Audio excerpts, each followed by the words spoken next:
Depuis les hauteurs, on peut voir les ruines de la ville, avec un immense cratère dans le sol. Un jeune homme, le visage maculé de sang et de saleté, se tient tendu et furieux. Il tient un autre garçon par le cou, prêt à frapper. Le garçon aux cheveux blancs rit et dit calmement qu'il savait que cela arriverait.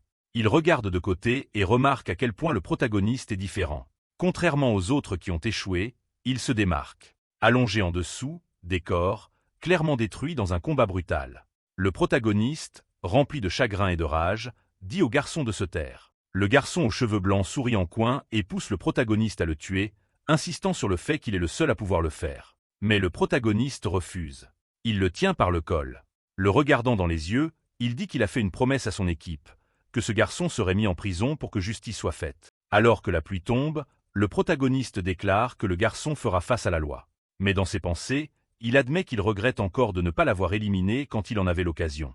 Plus tard, aux informations, une photo du garçon aux cheveux blancs apparaît. Le titre l'appelle le pire méchant de l'histoire et confirme sa capture. Le présentateur explique que bien que le méchant ait été capturé, la bataille a coûté de nombreuses vies. Il a maintenant été condamné à mort. À l'intérieur de la salle d'audience, des gardes armés l'entourent. Il porte une camisole de force et un dispositif de suppression de pouvoir est activé. Malgré tout, il sourit comme si rien n'avait d'importance. Il doit être détenu profondément sous terre au 5e sous-niveau d'une prison de haute sécurité appelée Lucullus. Un jeune homme regarde silencieusement les informations tandis que le présentateur énumère les héros tombés, y compris ceux qui ont combattu aux côtés de quelqu'un nommé Jus. La caméra montre chacun de leurs visages. Le protagoniste reste immobile, le visage sombre de chagrin. Avant que plus ne soit dit, quelqu'un éteint la télévision. Le protagoniste, Kang-ho, se tourne. Il voit un jeune homme en uniforme sourire doucement. Il lui dit qu'il devrait se reposer, pas regarder la télévision, il est encore en convalescence. Cet homme est Kang-ho, le frère du protagoniste et un agent pénitentiaire à Lucullus. Kang-ho entend son nom et regarde ses mains, perdu dans ses pensées. Puis, avec une expression hantée, il admet qu'il aurait dû tuer lui-même le méchant. Kang-ho lui rappelle la promesse qu'ils ont faite. Un souvenir surgit du chef des héros disant que leur mission est de sauver des vies, pas d'en prendre. Même les criminels, avait-elle dit, doivent être jugés, car ce sont toujours des êtres humains. Kang-ho s'était déjà demandé que faire si des héros étaient tués. Le chef lui avait demandé de promettre de ne jamais tuer, quoi qu'il arrive. Il n'avait pas répondu alors. Mais maintenant, à l'hôpital, son frère est d'accord avec elle. Seule la loi peut juger, et des agents comme lui doivent exécuter la sentence. Le jeune homme en uniforme partage une nouvelle confidentielle. Le méchant est prévu pour être exécuté la semaine prochaine, et il supervisera personnellement l'exécution. Il assure à Kang-ho qu'il a accompli son devoir en tant que héros. Maintenant c'est au tour de la prison. Il l'invite à dire au revoir à ses collègues. Ils assistent à des funérailles pour les héros tombés. Des fleurs et des lettres remplissent les tombes. Dehors, des gens protestent, exigeant l'exécution du méchant. Kang-ho et son frère, tous deux en deuil, restent silencieux. Ils déposent des fleurs. Une semaine passe. Le jour de l'exécution du méchant, il s'évade. Une autre funéraille suit, cette fois pour le frère de Kang-ho. Kang-ho pleure devant l'autel. Il se demande comment le méchant a survécu alors que son frère est mort. Kang-ho est assis seul. Une femme en uniforme, suivie de gardes, s'approche de lui. Elle est la directrice de la prison et veut parler. Il reste silencieux. Elle lui tend une tablette montrant des images de l'exécution ratée. Dans la vidéo, des agents escortent le méchant sur un chariot. Il se tourne vers l'un d'eux et dit qu'il ressemble à Kang-ho, demandant s'il est le frère aîné. Kang-ho ne dit rien. Le méchant le provoque, demandant ce que ça fait de tuer quelqu'un. Kang-ho est choqué. Le méchant dit que c'est facile, comme faire éclater une bulle. Kang-ho, perturbé, avoue qu'il ressent une immense culpabilité après chaque exécution. Il fait des cauchemars. Dans ceux-ci, les morts le traitent de meurtrier. Le méchant remarque que malgré la culpabilité, Kang-ho travaille toujours en prison. À l'intérieur de la chambre d'exécution, le méchant est attaché. Kang-ho demande s'il a des dernières paroles. Le méchant demande encore lequel des frères est l'aîné. Ignorant sa question, Kang-ho commence l'exécution. Le compte à rebours atteint 1. Puis tout devient noir. Kang-ho regarde les images. Il est confus. La directrice explique qu'une impulsion électromagnétique inconnue a coupé le courant à Lucullus. Cela a mis hors service l'alimentation électrique de Lucullus. Les gardes dans la prison se demandent ce qui se passe. Le frère cherche le méchant. Soudain, le méchant apparaît à côté de lui, souriant, libre de ses entraves. Il dit qu'il a toujours su que seul Kang-ho pouvait le tuer. Le frère appelle des renforts, mais une explosion secoue le couloir. Un garde essaie d'appeler à l'aide. Il est touché par le méchant. Son visage enfle. Le méchant rit. Puis le visage du garde explose. Le frère regarde horrifié alors que du sang éclabousse les murs. Le méchant s'approche. Il devine que l'homme est le frère aîné. Kang-ho attaque avec une matraque. Le méchant lève la main nonchalamment. En un éclair, il tord le bras de Kang-ho. Kang-ho tumbang criant. Pourtant, il saisit son arme. Kang-ho se précipite à nouveau vers lui en criant que la justice sera rendue.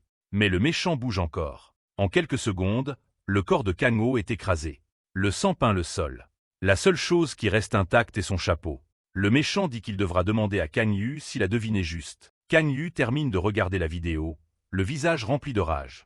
Sion, la directrice, explique la situation. Tous les dispositifs de suppression de la prison ont échoué. Tous les prisonniers des 5 sous-niveaux ont été libérés. Bien que l'évasion ait été empêchée, de nombreux gardes sont maintenant piégés à l'intérieur. Kang Yu exige de savoir qui a causé l'attaque. Mais Sion dit qu'ils enquêtent encore. Elle s'excuse d'aborder ce sujet lors des funérailles de son frère. Mais elle demande s'il peut diriger l'opération pour arrêter la rébellion.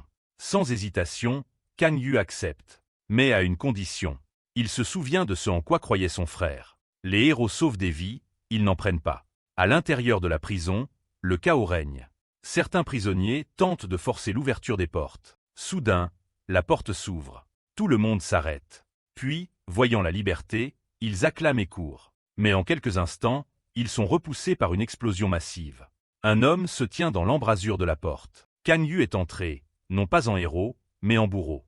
Les prisonniers, stupéfaits, se demandent pourquoi un héros porte l'uniforme d'un garde. Puis il sourit en coin, pensant qu'il doit être stupide. Ils attaquent. Mais Kang Yu reste ferme. À leur approche, il lance un seul coup de poing. En un instant, des corps sont fendus en deux et projetés à travers la pièce. La force du coup laisse un chemin de destruction. Les prisonniers sont choqués et figés d'incrédulité. Testant le microphone de son uniforme, Kang Yu fait calmement une annonce. Par ordre du gouvernement, tous seront exécutés. Du dernier étage jusqu'au sommet du 5e sous-niveau où attend le méchant.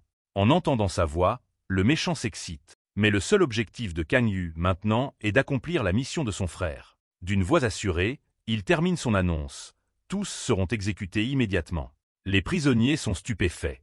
Ils ne peuvent pas croire ce qu'ils viennent d'entendre. Des cris éclatent alors qu'ils demandent ce que l'agent raconte, mais Kang Yu reste calme.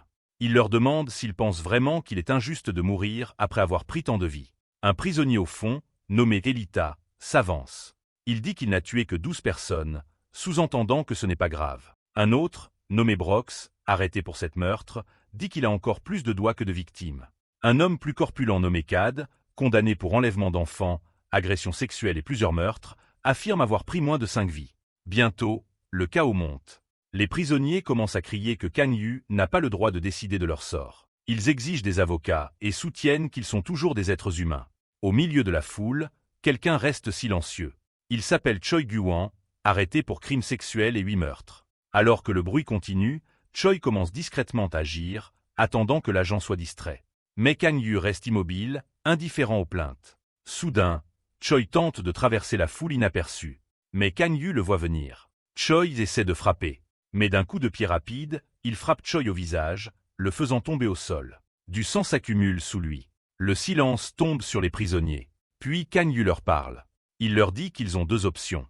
Ils peuvent calmement activer les dispositifs de contrôle sur leur collier et retourner dans leur cellule en attendant l'exécution. La seconde option est de mourir ici même par ses mains. La peur se répand parmi les prisonniers. L'un d'eux lance des insultes à Kang Yu, demandant s'il est sérieux. Kang Yu répond que la meilleure option est la dernière. Au moins ainsi, il meurt en combattant. Avec un sourire cruel, le prisonnier se moque de l'idée d'équité. Il suggère que la rébellion est le choix logique. Mais Kang Yu répond froidement. Ce n'est pas une négociation. La seule chose qu'il peut encore leur offrir est la clémence. Les prisonniers tremblent. Certains commencent à se demander comment un héros d'égalité a fini ici. Quelques-uns décident d'utiliser le dispositif de contrôle pour abandonner. Mais le même prisonnier sarcastique ouvre la bouche, brillant d'énergie. Un puissant cri sonique jaillit de lui. Il fait taire tout le monde à nouveau. Il lève un doigt et leur dit d'écouter. Il dit que même si Kang Yu était autrefois un héros, il n'y a aucune raison de craindre un seul homme. En équipe, ils ont déjà vaincu un héros de seconde classe. Les prisonniers, d'abord choqués, commencent lentement à sourire. L'espoir scintille dans leurs yeux. Ils croient avoir une chance. Celui qui a le pouvoir sonique les encourage, disant qu'ils tueront Kang Yu pour obtenir la liberté. En entendant cela, Kang Yu réalise que cet homme doit être le chef du groupe dont son officier l'avait averti. La directrice de la prison avait expliqué comment Lucullus organise les détenus par niveau de menace.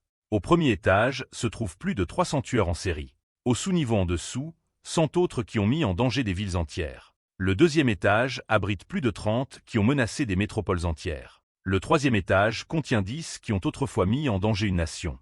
Le sous-niveau du quatrième étage contient 5 prisonniers qui ont menacé des continents entiers. Et au cinquième sous-niveau le plus profond ne se trouvent que 3 détenus, dont le fameux Wang, tous des menaces pour le monde entier. Xion avait demandé à Kang Yu si cela semblait écrasant.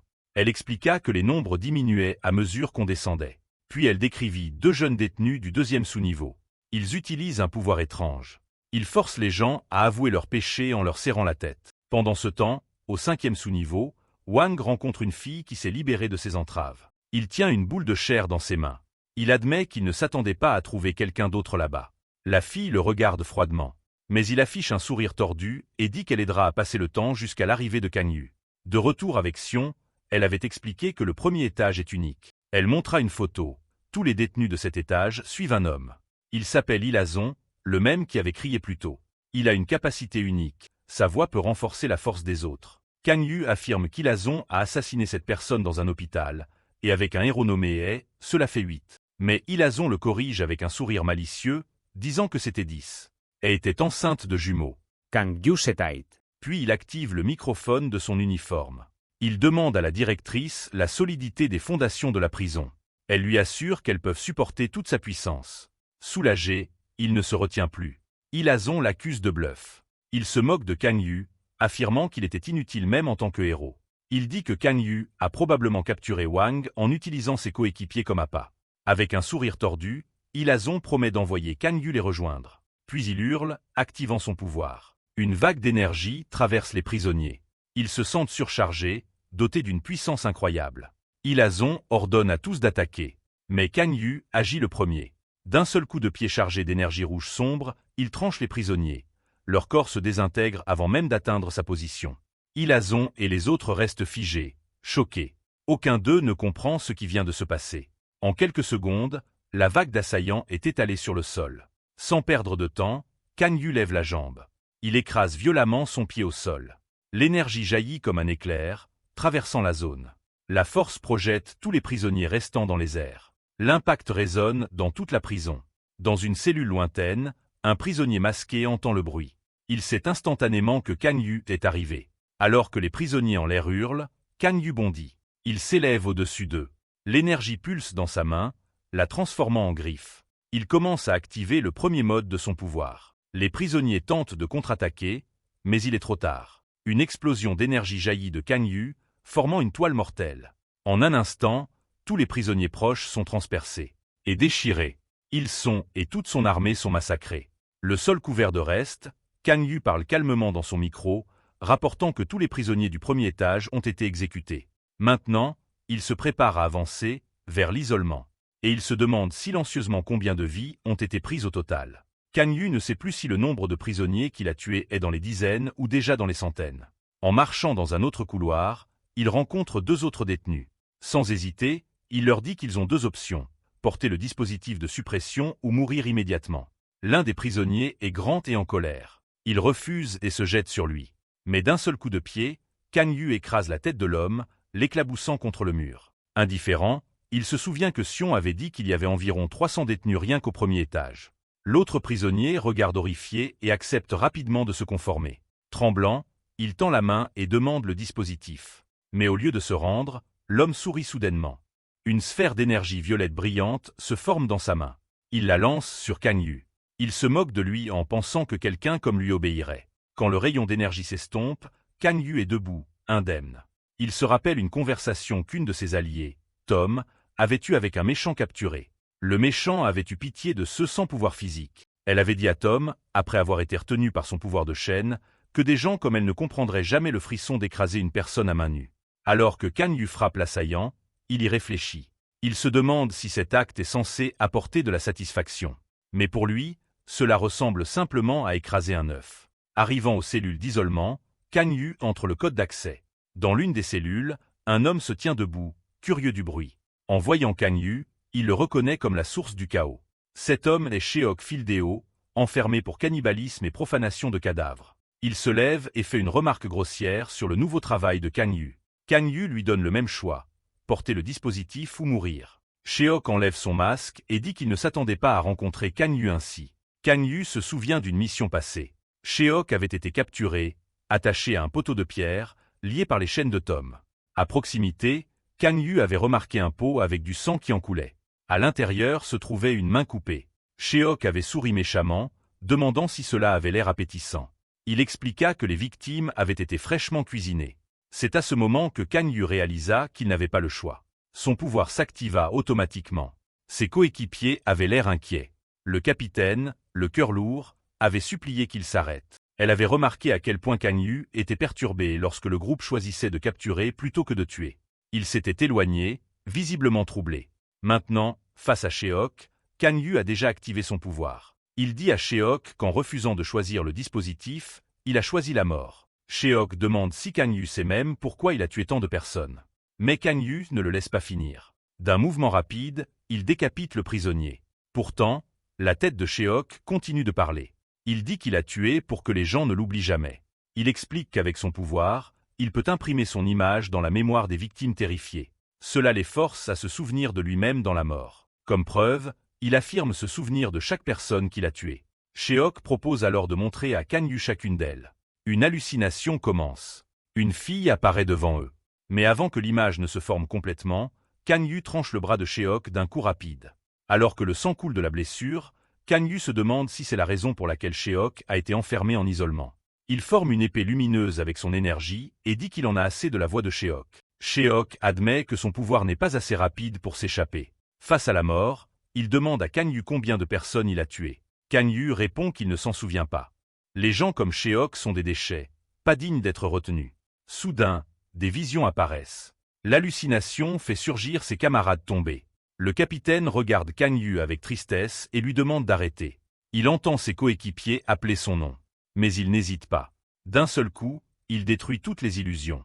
D'un regard perçant, Kang Yu exige de savoir si les tours sont terminées. Sheok, stupéfait, n'en croit pas ses yeux. Il dit que Kang Yu a tranché les images de ses amis sans y penser à deux fois. Alors que Kang Yu s'approche, il explique que ces personnes étaient déjà mortes. Ce n'étaient que des illusions. Sheok, les yeux écarquillés et terrifié, est coupé en deux d'un seul coup. Kang Yu déclare qu'il n'est plus un héros, il est maintenant un agent pénitentiaire. Dans son dernier souffle, Sheok dit que Kang Yu n'est pas qu'un simple garde. Il l'appelle un monstre. Un monstre pas si différent de Wang. Cette accusation prend Kang Yu au dépourvu. Pendant ce temps, au 5e sous-niveau, Wang tient toujours la masse ensanglantée dans sa main. Il note qu'il n'y a même pas eu un seul acte de résistance. Elle ne dit rien. Wang se demande à voix haute quand Kang Yu l'atteindra.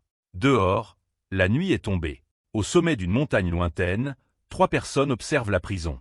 Un homme se tourne vers une femme nommée Sinkanin et lui demande quand elle veut intervenir. Elle est occupée à regarder les flux de sécurité de la prison sur une tablette. Quand Kang Yu apparaît à l'écran, son expression change. Elle sourit avec satisfaction et dit doucement qu'il sera son mari. L'homme debout, à côté du poste d'observation sur la montagne, n'en croit pas ses oreilles. Sinka répète calmement qu'elle choisira Kang Yu comme mari. L'homme, nommé Kani, lui rappelle que Sinkanin a déjà choisi Wang et l'a même appelé son mari. La femme à ses côtés, nommée Kato, est d'accord avec Kani. Elle dit que c'est pourquoi ils ont lancé l'attaque, pour soutenir Wang. Kani affirme que Kang Yu est toujours un héros et fait obstacle à l'évolution humaine. Mais Sinkanin le corrige. Elle dit que Kang Yu était un héros autrefois mais ne se comporte plus comme tel. Kani et Kate la pressent alors de choisir un seul, car la polygamie est illégale. Sinka semble partagée. Elle ne peut pas décider entre eux. Mais avec une expression excitée, elle finit par dire qu'elle choisira celui qui survivra. Souriant, elle se demande lequel ce sera. De retour à la prison, la directrice apparaît à l'écran et félicite Kang Yu pour son travail. Entourée de prisonniers tombés, elle note qu'il n'a pas perdu de temps. Il a nettoyé le premier étage instantanément. Elle suggère qu'il prenne une pause, le prévenant que les prochains prisonniers seront bien plus puissants. Mais Kang Yu refuse. Il insiste pour continuer immédiatement et lui demande d'ouvrir la porte suivante. Elle accepte mais à une requête. Si on lui dit qu'ils reçoivent encore des signaux faibles des étages inférieurs. Certains gardes sont vivants et essaient de contacter. Elle lui demande de les sauver pour qu'ils puissent retourner auprès de leur famille. Kang Yu demande si elle sait combien sont vivants à chaque étage. Elle avoue qu'elle ne sait pas. La plupart des systèmes de communication sous le premier étage ont été détruits, tous sauf un. À un étage inférieur, un agent blessé se traîne sur le sol, essayant de s'échapper. Les systèmes de sécurité du 5e sous-niveau fonctionnent encore. L'agent crie à l'aide. Mais derrière lui, Wang apparaît, accompagné d'une femme volante. Wang lève une main. Le garde commence à enfler. Une seconde plus tard, l'homme explose, éclaboussant les murs de sang. Xion dit à Kang Yu que quelqu'un veut clairement qu'il voit ce qui se passe là-bas. Il hoche la tête et se prépare à avancer. Les agents proches confirment que la porte du premier sous-niveau est prête. La directrice donne la permission et lui rappelle encore une fois. L'écart de puissance entre les prisonniers du premier et du deuxième niveau est énorme. C'est comme la différence entre le ciel et la terre. Mais avant même que la porte ne s'ouvre complètement, 2 prisonniers apparaissent. Ils frappent Kang Yu immédiatement. L'un se moque de lui, l'appelant idiot, tandis que l'autre demande si le plus rapide sera déclaré vainqueur. Soudain, un groupe de prisonniers tend une embuscade à Kang Yu. Ils attendaient, pleinement préparés à son entrée. En regardant l'attaque surprise se dérouler, la directrice s'inquiète. Mais avant qu'elle ne puisse réagir, un prisonnier apparaît juste devant elle. Il sourit et lui dit qu'elle devrait plutôt s'inquiéter pour elle-même. En s'approchant, il reconnaît qui elle est, la chef des gardes. La saisissant par le cou, il appelle cela une occasion rare. Il a toujours voulu effacer l'arrogance de son visage. Il se demande à voix haute ce qu'il va faire d'elle. Puis il crie aux autres prisonniers que celui qui attrape la directrice en premier recevra une récompense. Puis il se retourne et se tait. Tous les autres prisonniers gisent morts sur le sol. Il regarde, incrédule. Il ne comprend pas ce qui s'est passé. Mais quand il lève les yeux, Kang Yu descend d'en haut, le poing brillant d'énergie. D'un seul coup puissant, Kang Yu écrase le prisonnier. La force de l'impact fait tomber la directrice au sol. Kang Yu la met en garde de ne pas descendre à l'étage inférieur. C'est trop dangereux. Encore sous le choc, Xion accepte. Alors que Kang Yu se tourne pour partir, elle l'appelle. Elle l'informe que le méchant Tomoki, celui capturé par Thomas, est actuellement en isolement au premier sous-niveau. Kang Yu dit qu'il le sait déjà et continue d'avancer. Pendant ce temps, dans une cellule d'isolement de ce même sous-niveau, un groupe de prisonniers a entendu le bruit du coup de Kang Yu et commence à se demander si quelqu'un s'est échappé. Mais une femme les traite rapidement d'imbéciles. Elle demande s'ils pensent vraiment que quelqu'un parmi eux est assez fort pour faire un tel bruit. Cette femme est Tomoki. Elle a tué 28 héros. Elle dit avoir dit aux autres de rester sur place, mais ils ont refusé d'écouter. Elle croyait autrefois en l'héroïsme, mais voit maintenant la plupart des prisonniers comme des gens qui ne réfléchissent jamais. Un grand prisonnier commence à l'insulter. Il demande si elle veut mourir. Tomoki reste impassible. Elle demande si l'un d'eux a déjà tué quelqu'un avec des super-pouvoirs. Puis elle les défie, demandant s'ils ont déjà combattu quelqu'un avec des pouvoirs. Sa réponse est claire. S'il l'avait fait, il ne serait pas là. Le grand homme active son pouvoir et se jette sur elle. Mais d'un seul coup, Tomoki le tranche en deux. Elle demande aux autres qui veut mourir ensuite. Elle leur dit qu'elle a déjà capturé d'innombrables méchants quand elle était encore une héroïne. De cette expérience, elle a appris exactement comment combattre des ennemis surpuissants. C'est avec ce savoir qu'elle a aussi tué de nombreux héros. Maintenant, elle propose de leur enseigner. S'ils la rejoignent, elle leur montrera comment chasser et tuer quelqu'un avec des capacités spéciales. Le plus important, dit-elle, c'est qu'elle connaît tous des pouvoirs de Kang Yu. Les prisonniers sont stupéfaits d'apprendre que Tomoki connaît les capacités de Kang Yu. Ils demandent comment elle peut le savoir. Elle explique qu'elle a eu une longue carrière de héroïne, donc elle connaît bien les capacités et les dossiers de la plupart des héros. Un prisonnier remet en question la pertinence de cela. Il souligne que Kang Yu faisait partie du groupe Égalité, qui ne comprenait que des héros de première classe. Cela, dit-il, le rend différent d'un héros de troisième classe. Tomoki rit de cela. Elle explique qu'après que Laosa soit devenue la leader d'Égalité, toute l'industrie des héros a changé. Laosa a redéfini ce que signifie être un héros et a interdit de tuer les méchants. Elle a aussi formé des équipes structurées pour s'entraîner ensemble. Le plus important, elle a aboli le système de classement. Tomoki dit que Kang Yu a rejoint Égalité après ces réformes, à une époque où le système de classe avait déjà disparu. Beaucoup ne s'attendaient pas à ce qu'il rejoigne le groupe, car il n'avait aucun accomplissement remarquable.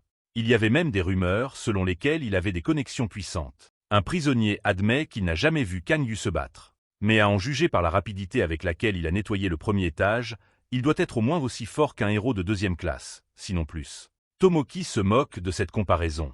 Elle dit que le premier étage était rempli de criminels de bas niveau. Même les prisonniers qui l'écoutent maintenant auraient pu éliminer ces détenus. Chaque prisonnier à cet étage avait tué plus de 1000 personnes. Celui qui lui parle maintenant est celui qui a le plus grand nombre de victimes. Elle précise qu'elle ne dit pas que Kang Yu est faible. Au contraire, elle sait qu'il est fort. Mais elle connaît aussi sa faiblesse. À cause de cela, elle insiste sur le fait qu'ils peuvent le vaincre. Speech, un des prisonniers, demande si elle est certaine de cette faiblesse. Tomoki retourne la question. Elle demande quel autre choix ils ont. Puis elle demande quelle est leur prochaine action, car l'ennemi approche déjà. Les prisonniers, face à peu d'options, acceptent de suivre son plan. Même Speech finit par rejoindre et demande quelle sera la stratégie. Des siècles plus tôt, lorsque les super-pouvoirs ont commencé à apparaître, les chercheurs les ont divisés en 3 catégories. Le type physique incluait des pouvoirs qui amélioraient le corps ou permettaient la transformation. Le type création impliquait la capacité de créer quelque chose à partir de rien. Et le type spécial couvrait les pouvoirs qui ne rentraient pas dans les 2 premiers. De retour à la prison, les détenus regardent le couloir. Kang Yu marche calmement vers eux. Un fil d'énergie bleue relie tous leurs yeux. Le pouvoir de Tomoki leur permet de communiquer par ondes cérébrales et de partager la vision. Cela lui permet aussi d'observer ce que chaque prisonnier voit. Elle sait que le pouvoir de Kang Yu est de type physique, tout comme le sien. Elle se souvient du moment où elle a découvert sa faiblesse. Quand elle était encore héroïne, elle avait vu s'entraîner avec un robot de combat. Ce moment lui avait révélé quelque chose. Maintenant dans la prison, Kang Yu donne à nouveau son avertissement. Porter le dispositif de suppression ou mourir. Soudain, un rayon violet brille depuis une cellule. Un projectile le frappe, comme lorsqu'il s'entraînait avec ce robot. Tomoki avait ordonné aux autres d'utiliser les portes des cellules comme couverture. Ceux qui ont des capacités à longue portée lancent leurs attaques. Une pluie d'attaques commence. Des boules de feu et des tirs d'énergie viennent de loin. Speech observe et confirme que Kang Yu reste simplement là, encaissant les coups. Comme Tomoki s'y attendait, il ne cherche pas à esquiver. Elle savait qu'il devait y avoir une raison à cela. Il ne pensait tout simplement pas que cela valait l'effort. Pour exploiter cela, Tomoki a ajouté une couche supplémentaire au plan. Cachés dans les attaques se trouvaient des dispositifs de suppression. Alors que Kang Yu est frappé à plusieurs reprises, plusieurs dispositifs s'attachent à son corps. Un prisonnier doté d'une capacité spéciale fixe les dispositifs en place. Plus tôt, Tomoki avait envoyé d'autres chercher sur les corps des gardes tombés et récupérer les dispositifs de suppression du premier sous-niveau. Speech demande si ces dispositifs fonctionneront vraiment sur Kang Yu. Tomoki répond que 10 suffisent pour retenir un héros de 2e classe, et 15 peuvent contenir un héros de 1re classe. Par précaution, elle leur ordonne d'en attacher 30. Bientôt, Kang Yu est couvert de dispositifs, sur le cou, les bras et les jambes. Les prisonniers commencent à célébrer, croyant que le plan a réussi. Mais 3 défauts critiques apparaissent. La première erreur est que les dispositifs commencent à se casser. Un par un, ils se fissurent et tombent. En quelques secondes, Kang Yu est libre. Avant que les prisonniers ne puissent réagir, il frappe. Un seul coup de poing envoie plusieurs d'entre eux voler dans les airs. Les dispositifs ont échoué parce que la force de Kang Yu dépasse même celle des héros de haut niveau. Speech rapporte que tous les dispositifs ont été détruits. Tomoki reste figé, incapable de comprendre ce qui vient de se passer. Les prisonniers survivants tentent de fuir. Tomoki donne d'urgence de nouveaux ordres pour se regrouper et préparer le plan suivant. Soudain, un prisonnier prend un agent en otage. Il avertit Kang Yu de ne pas bouger ou l'otage mourra. 2 autres prisonniers font de même avec d'autres gardes, essayant de forcer une négociation. Mais Kang Yu n'hésite pas. Il active une attaque par rayon qui tue instantanément les preneurs d'otages et libère les agents. Cela se passe en quelques instants. Cela révèle le 2e défaut du plan de Tomoki. Bien que Kang Yu soit classé comme un super-humain de type physique, son pouvoir est aussi qualifié de type spécial. Puis vient le 3e échec.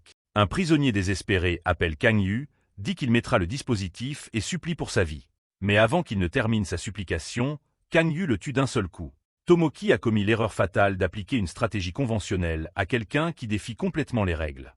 D'un regard froid, Kang Yu déclenche une autre attaque à large portée, anéantissant tous les prisonniers restants dans la zone, même ceux à distance. De loin, Speech observe attentivement. Il voit tout grâce à la connexion par ondes cérébrales. Terrifié, il demande à Tomoki s'il y a un nouveau plan. Mais elle reste silencieuse, incapable de croire ce qui vient de se passer. Speech panique. Il crie qu'il n'aurait jamais dû lui faire confiance. Toujours sous le choc, Tomoki murmure pour elle-même, se demandant pourquoi les dispositifs ont échoué malgré l'utilisation de 30. Speech lui dit encore d'utiliser la télécommande. Elle s'emporte, lui ordonne de se taire, puis lui transperce la poitrine avec une attaque d'énergie. Elle le regarde froidement, exigeant de savoir qu'il croit être pour parler ainsi. Ce n'est pas parce qu'ils étaient du même côté qu'ils sont égaux. Speech meurt sur le coup. Tomoki murmure qu'elle avait largement assez pour retenir un héros de 1re classe. Et pourtant Kang Yu a tout détruit. Elle commence à se demander pourquoi quelqu'un avec une telle force n'a jamais combattu en première ligne. Rien n'a de sens. Puis elle entend un bruit derrière elle. Un garde de prison rampe sur le sol, pleurant et suppliant de l'aide. Il lève la main en panique, prêt à se défendre. Mais avant qu'il ne puisse agir, elle est tranchée. Tomoki se tourne lentament, confus. Derrière elle se tient Kang Yu. Il la regarde. Au début, il l'appelle héroïne. Puis il se reprend, elle est maintenant prisonnière. Il lui demande si elle a des dernières paroles. Tomoki commence à rire nerveusement. Au fond d'elle, elle sait qu'elle est finie. Kang Yu demande si c'était ses dernières paroles. Mais Tomoki lève les yeux et demande s'il est vrai qu'il est le seul membre d'égalité encore en vie. Lorsqu'il confirme, elle laisse échapper un petit rire. Puis elle demande si Tom est aussi parti. Kang Yu reste silencieux. Ce silence suffit à lui confirmer la chose. Tomoki murmure qu'elle avait averti sa petite sœur de ne pas devenir héroïne. Puis, incrédule, elle dit qu'elle ne peut pas croire qu'une personne d'égalité ait pu tuer autant de gens. Elle se demande à voix haute si les autres héros savaient ce qu'il avait fait. Essayant de le provoquer, elle ajoute que Laoza avait essayé de changer l'industrie des héros. Elle suggère que Laoza serait déçu de voir comment Kang Yu a effacé tous ses progrès. Kang Yu la fixe un moment, puis dit que ses dernières paroles durent trop longtemps. Il y a des années, Tomoki est devenue l'héroïne pour la première fois. Même alors, elle avait déjà senti que quelque chose n'allait pas dans le système des héros. Les méchants étaient chassés, mais même lorsque des civils mouraient lors des missions, les héros étaient protégés de toute punition. Ils étaient au-dessus de la loi. Elle l'avait vu elle-même. Dans une ruelle sombre, un voyou retenait une fille en otage. Il la menaçait avec un couteau. Un héros est apparu et, sans hésiter, a tranché le voyou en deux. Mais l'attaque a aussi tué la fille. Le héros a souri avec suffisance et déclaré la mission accomplie. Tomoki, alors connu sous le nom de Bliss, était toujours avec sa petite sœur Tom. Tom l'admirait profondément, la trouvant incroyable. Tom n'avait pas de pouvoir et dépendait beaucoup de sa sœur aînée. Mais dans l'esprit de Tomoki, il y avait quelque chose de tordu. Elle était d'accord avec Tom. Elle était vraiment incroyable.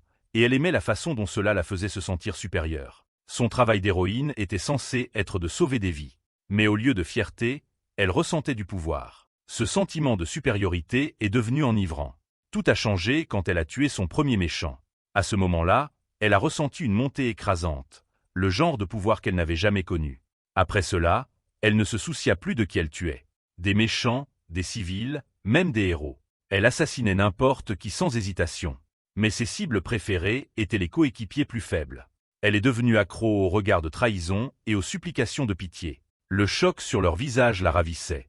C'était ce qui lui procurait le plus de plaisir. Finalement, ses crimes la rattrapèrent. Tom devint méfiante lorsque sa sœur rentrait tard, imprégnée de l'odeur du sang. Une nuit, Tom la suivit. Par hasard, elle fut témoin d'un meurtre dans une ruelle.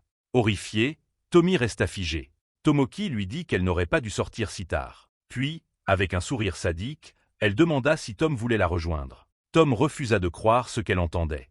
Tomoki haussa les épaules et dit qu'elle continuerait seule. Alors qu'elle se préparait à frapper, quelque chose d'inattendu se produisit. Une étincelle de pouvoir émergea de Tommy. Sa propre capacité s'éveilla à ce moment-là. Elle arrêta la main de Tomoki avec une force mystérieuse. Ce fut son premier pas vers le devenir héroïne. Depuis, Tom consacra sa vie à poursuivre sa sœur, qui avait complètement basculé dans la méchanceté. Finalement, elle la rattrapa. Quand Tomoki fut enfin capturée, elle remarqua que Tom ne l'appelait plus sœur. Cela la blessa plus que tout. Elle mentionna comment les pouvoirs de Tom s'étaient renforcés, mais la traita aussi de pitoyable pour son absence de capacité physique. Tomoki se moqua d'elle, disant que ce sans pouvoir physique ne pourrait jamais comprendre le frisson d'écraser quelqu'un à main nue. Elle dit que Tommy ne la comprendrait jamais vraiment. Mais Tommy répondit simplement qu'elle n'avait jamais eu de sœur comme elle pour commencer. De retour dans la cellule, Tomoki pose maintenant une question à Kang Yu. Elle veut savoir si sa sœur est au moins morte sans souffrir. Kang Yu raconte ce qui s'est passé. Dans son dernier combat contre Wang, Tom avait souffert. Ses dernières paroles furent une supplication. Elle voulait que sa sœur soit sauvée. Kang Yu lui dit que Tom est morte en la cherchant. Tomoki détourne le regard et murmure qu'elle n'aurait jamais dû demander cela. Soudain, elle active son pouvoir. Elle dit qu'entendre cela ne la fait que se sentir pire. Elle se jette à l'attaque. Kang Yu reste calme. Elle frappe avec sa lame. Mais il disparaît juste devant ses yeux. En un éclair, il réapparaît derrière elle. Elle tente de contre-attaquer. Mais il porte un coup de pied puissant. Cela la projette contre le mur. La poussière remplit l'air à cause de l'impact. Alors que la poussière retombe, Tomoki se relève et charge à nouveau. Mais Kang Yu la rencontre en plein coup avec un coup de poing dans l'estomac. Du sang jaillit de sa bouche. Elle tombe à genoux. Son pouvoir s'estompe. Kang Yu la regarde et dit que bien qu'elle soit maintenant condamnée à mort, il ressent de la tristesse. Cela lui fait mal de tuer quelqu'un de la famille de son coéquipier. En entendant cela, les yeux de Tomoki s'illuminent d'espoir. Elle baisse la tête et le supplie de l'épargner, insistant sur le fait qu'il est un héros. Mais Kang Yu lui dit qu'il n'est plus un héros. Pourtant, elle continue de supplier, attrapant sa jambe et disant qu'elle ne veut pas mourir. Kang Yu demande calmement si cette situation lui semble familière. Il demande ce qu'elle a fait aux gens qu'il avait autrefois suppliés de la même manière. Tomoki commence à pleurer et laisse échapper un rire nerveux et brisé. Elle réalise qu'il n'y a pas d'échappatoire. Kang Yu porte le coup final. Le bruit du combat secoue toute la prison. Même à l'extérieur, Kanye et Kate entendent les échos. Ce son provoque différentes réactions. Il suscite la peur chez certains. Il excite d'autres. Et pour quelques-uns, il éveille quelque chose de plus profond. Au fond de la prison, au dernier étage, Wang ressent l'onde de choc. Il rit et dit qu'il ne peut plus attendre. Il décide de monter. Mais juste au moment où il bouge, il reçoit un coup violent qui le projette en arrière. La force est si grande qu'elle fait tomber le chapeau qu'il avait pris au frère de Kang Yu. Wang est sonné par l'impact. Quelqu'un s'avance. Un vieil homme l'accueille d'un ton joyeux, demandant s'il s'ennuie. Il s'appelle Kingston. Wang sourit et l'appelle grand-père effrayant. Kingston rit. Il dit qu'il est juste un grand-père doux et gentil qui aime jouer avec les enfants. Dans la salle de contrôle, 2 agents appellent la directrice. Ils lui disent de vérifier le flux des caméras du 5e sous-niveau. Le moniteur montre Kingston et Wang se faisant face. Les agents sont tendus, conscients du danger de la rencontre. Mais la directrice dit que c'est une bonne nouvelle. Cela signifie que l'un d'eux va mourir. Elle avoue espérer que Kingston gagne, car il est moins dangereux que Wang. Puis quelque chose d'étrange attire son attention. Elle remarque que Wang tient une femme suspendue dans les airs et se demande pourquoi. En bas, le garçon psychopathe demande au vieil homme s'il veut jouer. Kingston répond qu'il le fera. Mais Wang change soudain d'avis, disant que ce n'est pas amusant. Kingston sourit et insiste sur le fait que le garçon aimera jouer avec lui. Kingston fut la première personne jamais emprisonnée à Lucullus. Contrairement à la majorité des détenus des niveaux 4 et 5, qui avaient tué des millions de personnes. Il n'en a tué que 3. Mais ces 3 n'étaient pas des victimes ordinaires. Sa première fut Caracas, le méchant le plus puissant de son époque. Puis il tua Clark et Hilo, les meilleurs héros de l'époque. Ils étaient considérés comme les plus forts du monde, pourtant Kingston apparut de nulle part et les élimina tous sans résistance. Ensuite, il se demanda à voix haute si cela signifiait qu'il était désormais le plus fort. Il trouva cela décevant, puis se rendit calmement aux autorités. À cause des tensions entre le gouvernement et l'association des héros à cette époque, son exécution fut reportée de 30 ans.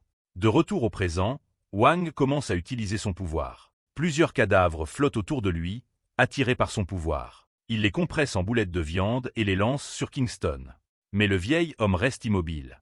D'un geste doux, il attrape une boulette de viande et la jette loin. Puis il en attrape une autre, puis une autre. Il répète le mouvement à une vitesse incroyable. En quelques secondes, toutes les boulettes sont derrière lui, intactes. C'est comme si elles traversaient son corps. Wang semble indifférent. Kingston esquisse un petit sourire. Il observe que le garçon n'utilise pas la télékinésie. La technique est différente. Puis Kingston demande si le garçon a d'autres tours dans son sac. Wang hausse les épaules et dit qu'il a perdu tout intérêt. Il dit que tuer quelqu'un qui mourra de vieillesse n'est pas excitant. Kingston le traite d'arrogant. Il dit avoir vu beaucoup de gens comme lui, des personnes qui se croient les plus gros poissons de l'étang. Le vieil homme frappe alors le sol du pied. Le sol se fissure sous lui et se brise en morceaux. Il dit que c'est ainsi que les gens se perdent dans leur ego. Dans la salle de contrôle, un agent trop dramatique panique. Il ressent la secousse et crie que toute la prison s'effondre. La directrice le gronde. Elle lui rappelle que même les héros de première classe n'ont pas pu détruire le bâtiment. La structure est renforcée par 20 couches de murs spéciaux. De retour au sous-niveau, Kingston dit calmement qu'il va apprendre au garçon les bonnes manières. Puis il disparaît de la vue d'un puissant saut. Wang regarde autour de lui et réalise soudain ce qui se passe. Kingston apparaît en plein air et lui assène un coup de pied volant au visage. L'impact résonne dans toute la prison. La poussière tombe du plafond et la directrice soupire face au théâtre de l'agent. Sion demande qui a gagné le combat, mais l'agent répond que ce n'est pas le problème. Il rapporte que Kingston a détruit tous les murs entre eux. La directrice pâlit et murmure qu'ils sont condamnés. Wang, se remettant de l'attaque, compare Kingston à une perceuse vivante. Il se demande combien de murs le vieil homme a réussi à traverser. Il envisage brièvement de le suivre, mais quelqu'un derrière lui parle. Une femme sourit et lui dit de ne pas se donner cette peine.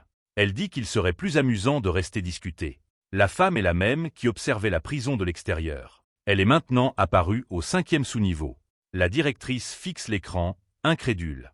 Elle ne comprend pas comment la femme est entrée. Wang demande à la femme qui elle est. La femme, Sinka, dit qu'il en apprendra plus s'ils poursuivent leur conversation. Dans la salle de contrôle, la directrice ne peut toujours pas croire ce qu'elle voit. Elle murmure pour elle-même, essayant de comprendre qui est cette femme et comment elle a atteint les étages inférieurs. Mais avant qu'elle ne puisse continuer, Sinka pointe directement la caméra du doigt. Elle dit aux observateurs de détourner le regard. Puis elle coupe la transmission. La directrice frappe des mains, clairement furieuse. Pendant ce temps, Kang Yu arrive à la porte suivante. Il annonce avoir nettoyé le premier sous-niveau et demande l'accès au second. La directrice tente de répondre et lui demande d'attendre. Mais le signal est interrompu. Kang Yu suppose que la connexion doit faiblir sous terre. Sans hésiter, il force les portes ouvertes à main nue.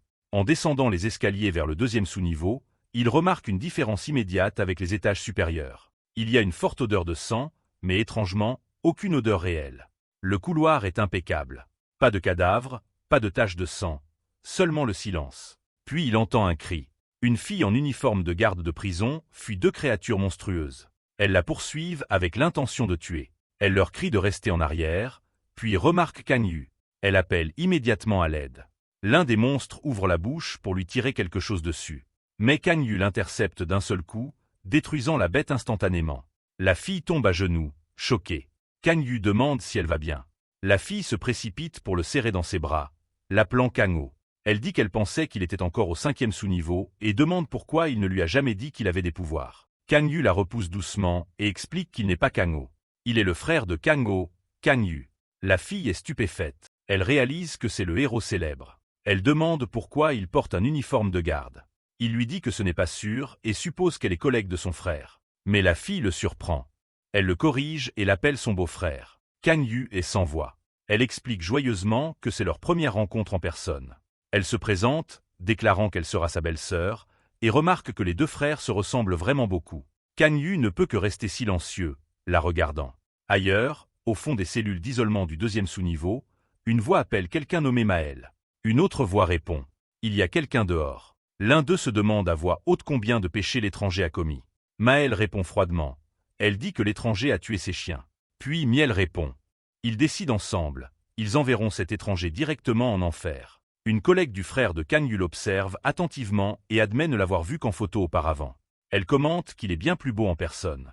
Elle se présente alors comme Hong Jia. Kang Yu répond que son frère avait mentionné avoir une petite amie, mais n'avait jamais parlé de mariage. Hong rougit légèrement. Puis elle montre son ventre du doigt. Et elle révèle qu'elle est enceinte. Kang Yu est pris au dépourvu. Elle explique qu'ils l'ont découvert il y a seulement quelques jours et que Kang Wu prévoyait de lui en parler après l'exécution de Wang. Toujours surpris, Kang Yu demande si c'est vraiment vrai. Hong confirme. Puis elle demande si cela pose un problème. Il dit que non, mais son expression est troublée. Elle remarque son regard et demande pourquoi il porte un uniforme de garde. Kang Yu répond honnêtement. Il a été engagé comme agent spécial chargé d'exécuter tous les prisonniers de Lucullus. Hong est choquée. Elle demande pourquoi c'est lui qui est chargé des exécutions. Réalisant qu'elle ne sait pas encore ce qui s'est passé, Kang Yu commence à expliquer. Après avoir tout entendu, Hong reste silencieuse, stupéfaite. Kang Yu dit que l'enquête est toujours en cours pour découvrir qui a mené l'attaque. Elle demande des nouvelles de Kang-ho, sachant qu'il était au 5e sous-niveau pour l'exécution. Kang Yu commence à parler. Mais quand il voit l'inquiétude dans ses yeux, il ne peut se résoudre à le dire. À la place, il lui dit qu'il y a encore des signaux provenant du 5e sous-niveau. Soulagé, Hong hoche la tête. Kang Yu dit qu'il va la ramener aux étages supérieurs pour sa sécurité, mais Hong refuse. Elle insiste pour pouvoir l'aider à continuer vers le bas. Curieux, Kang Yu demande pourquoi elle le pense. Hong révèle son pouvoir spécial. Elle peut lire la mémoire d'une personne rien qu'en la regardant. Mais elle le rassure en disant qu'elle n'a pas regardé dans ses pensées. Elle explique qu'elle utilise ce pouvoir dans le travail psychiatrique, aidant à déterminer si les prisonniers sont vraiment coupables ou non. Kang Yu demande comment cela peut aider dans cette situation. Hong explique que tout le 2e sous-niveau est sous le contrôle de deux frères et sœurs, Miel et Maël, qui sont en isolement. Ils ont des pouvoirs spéciaux de type création et peuvent invoquer des créatures. Si une de ces créatures touche le cœur d'une personne, cette personne devient leur marionnette. Tous les prisonniers du 2e sous-niveau ont déjà été transformés en marionnettes. Kang Yu répond qu'il connaît déjà Miel et Maël. Il explique qu'ils étaient autrefois disciples de Mago, donc il n'a pas besoin de plus d'informations sur eux. Il dit à Hong de retourner en arrière. Mais elle refuse encore. Elle insiste sur le fait que certains des marionnettes étaient à l'origine des agents pénitentiaires. Kan Yu ne pourra pas faire la différence entre agents et prisonniers, mais elle le peut, en accédant à leurs souvenirs. Kan Yu dit que cela n'a pas d'importance. À ses yeux, les agents devenus marionnettes sont déjà comme morts. Hong n'est pas d'accord. Elle insiste sur le fait qu'ils sont toujours vivants. Libérés du contrôle des frères et sœurs, ils redeviendront normaux. Il dit que c'est impossible. Mais elle le supplie d'essayer. Elle croit pouvoir le convaincre. Kan Yu hésite, inquiet pour sa sécurité, et pour l'enfant à naître. Mais Hong dit qu'avant de devenir mère, elle est toujours une agente pénitentiaire. Elle a un devoir. Ses paroles font penser Kan Yu à son frère. Après un moment de réflexion, il accepte. Il active son pouvoir. Une énergie scintillante entoure Hong, la soulevant doucement dans les airs. Une sphère protectrice se forme autour d'elle. Surprise, elle demande ce qui se passe. Kan Yu explique que l'énergie la protégera de tout danger. Elle semble mal à l'aise et se demande si cela affectera son corps ou le bébé, mais le pouvoir se stabilise. Ils avancent ensemble. Bientôt, ils rencontrent plusieurs créatures invoquées. Toutes ont des halos lumineux. Hong reconnaît cela comme le pouvoir de miel. Elle rappelle à Kan Yu que certaines de ces créatures peuvent utiliser des agents capturés comme hôtes. Il demande lesquels sont des agents. Hong concentre son pouvoir. Après quelques secondes, elle désigne 2 à l'arrière du groupe. Les 2 sont des agents. Elle commence à expliquer comment Kan Yu doit procéder. Mais la sphère protectrice autour d'elle s'assombrit. Sa voix devient étouffée. On ne peut plus la voir ni l'entendre clairement. Kan Yu active son pouvoir. Il déclare que les agents seront épargnés. L'énergie pulse, retenant les 2 agents marionnettes. Un instant plus tard, une des créatures invoquées se jette sur lui. D'un coup de poing, Kan Yu la détruit. Il dit que tous les prisonniers restants seront éliminés. C'est la seule façon de séparer les agents des ennemis. Les créatures chargent ensemble, attaquant en groupe. Kan Yu ne bouge pas jusqu'à ce qu'elle soit proche. Puis, d'un coup de poing dévastateur suivi d'un coup de pied, il attaque. Il transperce toutes les créatures à la fois grâce à son pouvoir. De loin, 2 silhouettes observent à travers une boule de cristal. Ce sont Miel et Maël, les 2 frères et sœurs. Mel serre son frère et lui demande ce qu'il en pense. Elle se demande si Kan Yu est plus fort que leur maître. Elle se demande aussi s'il est plus fort que le leader d'égalité. Miel reste silencieuse. Maël le serre plus fort, effrayé. Mais son frère lui dit de ne pas s'inquiéter. Il lui assure que le vaincre ne sera pas facile. À l'intérieur de la sphère, Hong crie soudainement. Elle demande pourquoi Kan Yu l'a enfermée ainsi. Il s'excuse de ne pas l'avoir prévenue avant. Quand elle demande ce qui s'est passé pendant qu'elle était enfermée, Kan Yu lui dit que les gardes de prison ont été mis en quarantaine et que tous les prisonniers ont été exécutés. Hong est confuse. Elle lui rappelle que les dispositifs d'exécution sont au 5e sous-niveau. Mais Kan Yu répond calmement qu'il a lui-même effectué les exécutions. Elle le regarde, demandant s'il est sérieux. Il confirme et demande si cela pose un problème. Elle demande alors à qui revient l'idée. Il répond que c'était la sienne. Elle demande si la directrice l'a approuvé. Il dit oui. Hong se tait. Ses yeux se remplissent de tristesse. Elle essaie de parler, mais aucun son ne sort. Kan Yu ne dit rien non plus. Puis elle demande s'il va bien. Il répond qu'il a simplement accompli ses devoirs de gardien de prison et demande s'il y a un problème avec cela. Hong dit bien sûr que oui. Elle insiste sur le fait que la responsabilité d'un gardien n'est pas de tuer les prisonniers, c'est de les réhabiliter. Mais avant qu'elle puisse en dire plus, Kan Yu l'interrompt. Il dit qu'il en a assez d'entendre des discours idéalistes. Des gens comme Laoza ou son frère ont toujours cru en ses idéaux. Mais il a vu le résultat de cette pensée. Il dit que les prisonniers ont pris trop de vies innocentes. À ce stade, il n'importe plus qu'ils soient gardiens ou héros. Il croit maintenant qu'il aurait dû tuer ceux qui ont choisi d'abandonner leur humanité bien plus tôt. Hong est bouleversée par ce qu'elle entend. Elle essaie de soutenir que ces personnes sont encore humaines. Mais Kan Yu ne peut pas croire ce qu'il entend. Il lui demande si elle dit vraiment que les gens du 2e sous-niveau sont humains. Tous étaient des meurtriers qui ont pris des centaines voire des milliers de vies. Il dit qu'ils méritent de mourir. Il réfléchit à l'histoire du débat sur la peine de mort, comment beaucoup craignaient d'exécuter la mauvaise personne. Mais il dit que Hong a des capacités psychiques. Elle a dû sentir ce qu'ils étaient vraiment. Hong dit doucement que chaque personne a sa propre histoire, surtout les frères et sœurs Maël et Miel. Mais Kan Yu l'interrompt. Il dit que les victimes avaient aussi des histoires. Tout le monde dans le monde a une histoire. Et à la fin, il lui demande. Est-ce vraiment important qu'il soit tué par sa main ou par une peine de mort légale? Hong essaie encore d'expliquer que la peine de mort est destinée aux individus, pas appliquée de manière indiscriminée. Mais Kan Yu en a assez. Il lui dit d'arrêter. Si elle dit encore quelque chose, il la renverra et s'occupera du reste seul. Après ce moment tendu, il continue d'avancer. Bientôt, il tombe sur un autre groupe de gardes transformés. Kan Yu demande à Hong d'identifier lesquels sont encore des gardes. Elle concentre son pouvoir et lui indique. avant qu'il ne fasse un mouvement. Elle le regarde avec tristesse dans les yeux.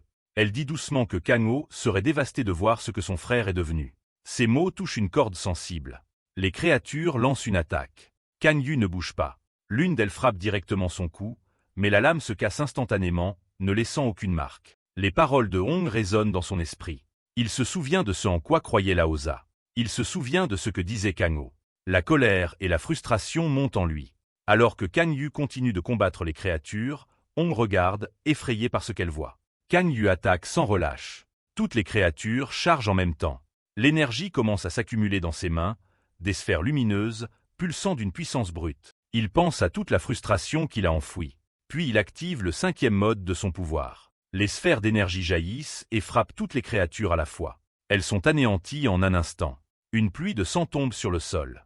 Kang-yu reste silencieux, ne pensant qu'à la façon dont tuer ces monstres l'aide à libérer un peu de cette rage. Ailleurs, Sinka observe à travers une forme de vision. Son œil brille faiblement. Elle rougit et murmure pour elle-même qu'il est devenu encore plus attirant. À l'intérieur de la prison, Kang-yu continue d'avancer, détruisant chaque créature sur son chemin. Finalement, lui et Hong atteignent une nouvelle zone. 3 autres gardes de prison transformés se tiennent là. Mais quelque chose attire l'attention de Kang-yu. Il se tourne sur le côté, juste au moment où une porte s'ouvre. Des ombres, 2 silhouettes avancent. Elles se présentent, ce sont Miel et Maël. Les frères et sœurs sourient et disent que c'est un plaisir de enfin le rencontrer. Kang-yu plisse les yeux. Il ne peut pas croire qu'il soit venu le voir volontairement. Kang-yu commente calmement que cela rendra les choses moins compliquées et ajoute que c'est un plaisir de les rencontrer aussi. Hong essaie de parler aux frères et sœurs, mais Maël l'interrompt et demande pourquoi elle n'est jamais venue les voir. Elle dit que Hong aurait dû être envoyé au paradis. Kang-yu avance et leur ordonne de désactiver leur pouvoir. L'énergie commence à s'accumuler dans sa main.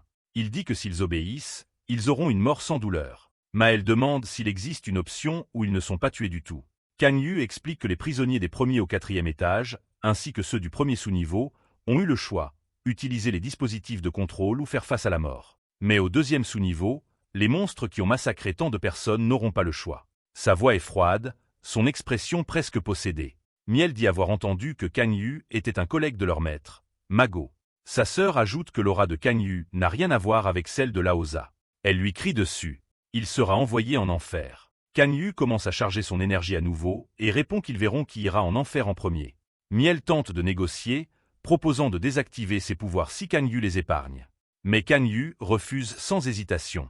Hong les avertit que cela ne fera qu'empirer les choses. Miel reconnaît Hong et tente de plaider avec elle. Elle affirme qu'ils n'ont commis aucun crime mortel et demande à Hong de comprendre leur situation. Mais il est clair qu'ils ne veulent pas coopérer. Hong devient visiblement inquiète. Kang-yu dit que leurs excuses sont inutiles. D'une voix pleine de haine, il déclare qu'il ne négociera pas avec des monstres. Hong commence à transpirer. Kang-yu dit qu'il n'y a pas d'autre solution, mais que ce n'est pas grave, car les monstres ne méritent pas de ressentir la douleur. Il manifeste un marteau d'énergie. Miel supplie encore, disant qu'il ne veut pas se battre. Il demande si Kang-yu envisagerait une négociation s'ils avaient la chance de parler. Kang-yu refuse immédiatement. Hong demande une fois de plus qu'il parle avec eux pacifiquement. Mais Kang-yu la recouvre à nouveau dans la sphère d'énergie. Avec une expression agacée, il lui dit de se taire. Il frappe le sol du pied, libérant un pouvoir de liaison qui frappe les frères et sœurs. Il hurle de douleur. Kang-yu commande sa connaissance des méthodes de torture. Il dit qu'il n'aurait jamais pensé qu'elles lui seraient utiles ainsi, mais maintenant elles sont pratiques. En entendant cela, les frères et sœurs deviennent terrifiés. Miel crie que parler est inutile. Kang-yu n'est même pas humain. Sa sœur crie qu'ils ne sont pas des monstres. Cette dernière phrase prend Kang-yu au dépourvu. Les 2 frères et sœurs qu'il avait capturés étaient en fait des prisonniers transformés. Mais leur voix continue en arrière-plan, répétant qu'ils sont humains, des humains avec des pouvoirs spéciaux. Kang-yu n'hésite pas. Il tue immédiatement les 2 marionnettes. Les vrais frères et sœurs continuent de parler à travers leurs capacités, se demandant pourquoi les gens les traitent différemment. Ils demandent ce qui les sépare des autres. Soudain, plus de créatures apparaissent, mais Kang-yu agit instantanément. En un clin d'œil, il tranche toute leur tête, mettant fin au combat avant même qu'il ne commence. Ailleurs, Maël observe le combat à travers sa boule de cristal. Elle est profondément inquiète. Sa sœur utilise des créatures invoquées pour essayer de briser le mur. Elle demande si elle doit l'aider. Mais il lui dit de ne pas le faire. Les défenses de Kang-yu sont trop fortes. Elle trace un cercle magique et canalise son pouvoir dans la boule de cristal. Un immense cercle d'invocation apparaît devant Kang-yu. D'énormes bêtes invoquées commencent à apparaître. C'est le pouvoir d'un véritable invocateur. Mais Kan Yu réagit immédiatement. Il frappe la première invocation de toutes ses forces, déclarant que ce n'est rien comparé à combattre de vrais êtres humains. Il saute dans les airs et retombe avec un coup de pied. La créature est écrasée contre le sol, envoyant une onde de choc dans la pièce. Plus d'invocations l'entourent. Il active son énergie. Une vague rouge pulse depuis son corps, et d'un seul mouvement balayeur, il tranche toutes les créatures autour de lui, sans une égratignure sur son corps. Mel regarde paniqué. Elle demande combien de temps il leur faut encore. Me répond, environ 10 minutes de plus. Mais Mel secoue la tête. Ce ne sera pas suffisant. Elle fait couler du sang de son doigt pour commencer un autre rituel d'invocation. Mais juste au moment où elle s'apprête à activer le sort, un bruit assourdissant résonne dans la chambre. Le plafond au-dessus d'eux explose. Poussière et débris tombent alors qu'un énorme trou est révélé. Mil commence à pleurer en réalisant ce qui vient de se passer. À travers la fumée et les débris, Kan Yu se tient droit. Il a percé directement le plafond pour les atteindre. Il déclare froidement que s'il attrape les frères et sœurs un par un, ce sera leur fin. Il leur dit de désactiver leur pouvoir maintenant, afin que leur mort soit rapide et indolore. Kan Yu fixe les frères et sœurs avec un regard rempli de haine. Il lève les yeux vers le trou massif qu'il a fait dans le plafond, stupéfait par sa force, et se demande combien de pouvoirs différents il possède. Sans attendre, Kan Yu s'avance. Il exige à nouveau qu'ils désactivent leur pouvoir. Effrayés, les frères et sœurs hésitent, mais me refusent d'écouter. D'un claquement, il active plusieurs cercles d'invocation au-dessus de la tête de Kan Yu. De ceux-ci apparaissent 4 êtres angéliques massifs. Michael, Gabriel, Raphaël, Uriel. Mais au même moment, Kan Yu active son propre pouvoir. D'un seul coup de pied, il déchire en morceaux les 4 créatures invoquées. Les frères et sœurs restent sans voix. Miel est encore sous le choc. Elle invoque à nouveau. Cette fois, des gardes de prison apparaissent, contrôlés et utilisés comme otages. Elle crie à Kan Yu de rester loin d'eux. Miel essaie d'utiliser les gardes pour négocier. Mais Kan Yu l'interrompt et exige que les gardes soient libérés. Puis une voix interrompt. Maël, sa sœur, crie. Elle est déjà piégée par le pouvoir de Kan Yu. Kan Yu se tourne vers Miel et dit que s'il ne libère pas les gardes, la mort de sa sœur sera longue et douloureuse. Pendant qu'il parle, Maël commence à crier. Elle se tord de douleur sous la pression du pouvoir de Kan Yu. Ses cris pour sa sœur deviennent plus forts et désespérés. Voyant sa souffrance, Miel cède.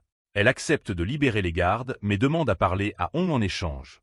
Mais Kan Yu répète l'ordre. Désactivez le pouvoir maintenant. Maël continue de crier.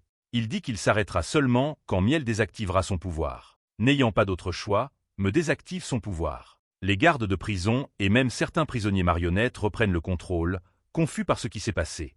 Au moment suivant, Kan Yu frappe. Sans avertissement, il tue tous les prisonniers dans la pièce. Les frères et sœurs sont horrifiés. Les gardes sont stupéfaits. Quand ils demandent ce qui se passe, Kan Yu leur dit seulement de remonter à l'étage. Ils obéissent silencieusement, encore sous le choc.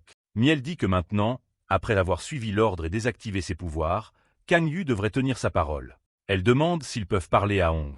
Kan Yu accepte, mais il dit qu'il ne devrait pas rester ici. Ce n'est pas un endroit qu'une femme enceinte devrait voir. De retour dans la zone où Hong avait été laissée, elle demande ce qui s'est passé.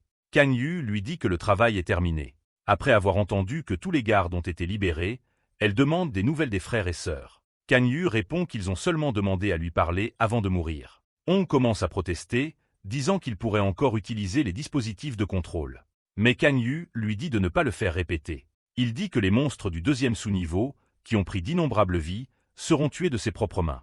Hong est de nouveau stupéfaite de la facilité avec laquelle il dit cela. Miel supplie alors. Il demande s'ils ont vraiment fait quelque chose pour mériter l'exécution. Elle affirme qu'ils n'ont commis aucun crime impardonnable et supplie Hong de dire quelque chose, n'importe quoi, en leur défense. Kan Yu lui demande une réponse. Hong prononce leur nom. Puis elle dit qu'ils doivent être tués. Les frères et sœurs s'embrassent lentement, le cœur brisé. Ils réalisent qu'ils n'ont plus d'espoir. Hong essaie de parler à nouveau, mais les mots ne viennent pas. Elle reste silencieuse. Kan Yu demande si les frères et sœurs ont des dernières paroles. Mais ils ne disent rien. Alors il dit qu'il tiendra sa promesse. Il est temps de commencer l'exécution. Maël panique. Elle commence à crier et à supplier pour leur vie. Elle serre sa sœur fort, tremblante. Kan Yu se prépare à frapper. Son attaque se charge et fonce vers eux. Mais alors que la poussière retombe après l'impact, Kan Yu est choqué. Un bouclier est apparu devant les frères et sœurs. Quelqu'un a bloqué le coup. C'est Mago, leur ancien maître. Autrefois compagnon de Kan Yu et membre d'égalité, il se tient devant eux.